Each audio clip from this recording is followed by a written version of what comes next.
how to get Safari back to normal on iPhone. So you might have seen the recent update of the Safari, and if you are not okay with this, then we are here with a tutorial to change it. So firstly, start by going to the settings app on your mobile device.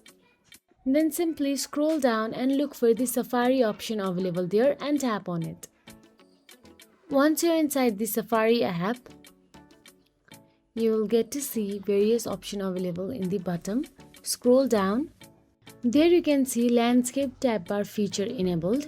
Safari automatically displays the open tabs along the top of the screen when you use your iPhone in landscape orientation. Now to switch between open tabs, all you need to do is swipe through the horizontally or tap to tab you wish to use. So simply toggle it off. There you can also see the website tinting option available. Leave it with toggling on. Then on the top you can see tab option available. Now switch it to the single tab option available there. And all you have to do is go to the Safari and check. So that is it. If you found this video helpful, please like, share and subscribe, and thank you so much for watching.